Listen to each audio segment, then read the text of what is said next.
po ako magpahinga, ito po yung aking ginagawa. Nagtatali po ako ng aking sales araw-araw. Meron po akong daily sales record. Dito ko nilalagay yung transaction ko araw-araw, yung mga items na binibenta ko araw-araw. So dito ko siya, nililista ko siya para at the end of the day, tinutotal ko siya para malaman ko kung magkano po yung aking sales. Para ma-monitor po natin yung kalagayan ng ating tindahan, kung kumikita ba siya or lumalago ba siya or hindi. So yan yung kailangan pag baguhan pa lang po tayo sa pag-operate ng tindahan or maliit pa lang po yung ating tindahan.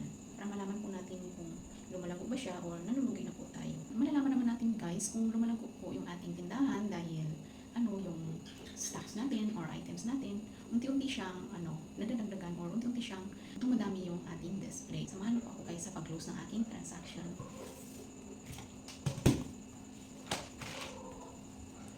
So ito siya yung mga transaction mo. So yan. Meron po siyang mga highlights dahil yung sigarilyo tsaka yung yellow, siniseparate ko po siya.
po siya. Tsaka yung sa frozen, hiniwalay ko din siya. And then after ko nang makuha yung sa sigarilyo tsaka sa yellow, dito ko siya nilalagay yung total sales ko sa tindahan lang. So dito ko siya nilalagay. Cash flow, money in, money out. Ito ganyan si ILONGGA. Dito siya nilalagay yung transaction ko. Yung month. So dito ko siya nilalagay. So yun. So month of, month of June. So ito siya sa June. Tapos yung sales ko, kinukunan ko po siya ng tinatabi ko kada araw. So, meron akong kinukuha sa benta kada araw. Yung kuha ko, nakadepende po sa aking benta. So, ayan, dinatabi ko po yun. Yan po yung binabayad ko sa bill dito sa tubig, kuryente, tsaka sa internet. Bagong-bago pa lang po siya, ilang months pa lang. So, dapat ano siya dapat na, hindi pa nga siya pwedeng kunan talaga. Obserbahan mo pa siya kung lumalago ba talaga o hindi yung tindahan. So, ayun. Pero yung sa akin, try ko lang naman na magtabi ako every month. Pero nung una, pag open ko, hindi naman ako kumukuha ng pang bayad sa bills dahil nga inoobserbahan ko siya. Tinabi ko lang po yung kinukuha ko. After 3 months, yung tinabi ko, dyan ako kumukuha ng bayad dito sa bill namin kada buwan. Kahit pa paano na naman siya, natustusan naman siya. Na kung tutuisin, yung tindahan po dito is maliit lang siya, hindi siya kompleto. So ito po siya. And then, yung lista ko dito, yung pumapasok na pera, tsaka yung kinukuha ko na benta, nire-record ko rin po dito. And then, yung lumalabas na pera, pag meron mga transaction ko lumalabas, meron akong delivery, o di kaya ay ako, bili ng panibagong stock. So, dito ko po siya nilalagay. And then, at the end of the month, tinatali ko po siya. Dito ko talaga na-apply yung accounting 101 ko nung college siya. So, ayun guys.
Sa Jollibee pa ako. So, ito yung petty cash fund. So, ito po yung sinisiparate ko siya every night. Pagka meron akong sinisiparate dito na pang sukli sa customer. So, meron akong mga hundreds, 50s, and then meron akong mga coins part this. Hindi tayo mahirapan pa magsukli sa customer. So, ayan. So, kailangan meron tayong tin-repair na barya o mga smaller bill. So, ayan. Ito yung mahiwagang harimola, charot. And then dito, yung sa sigarilyo. Ito po siya, nilalagay. And then dito sa yellow, tsaka sa frozen.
oras ngayon is, ano na, 10:26 PM na po. Oras na para magpahinga. Pero ako, andito pa ako sa ilalim. So, that's it for today's video mga kailongga.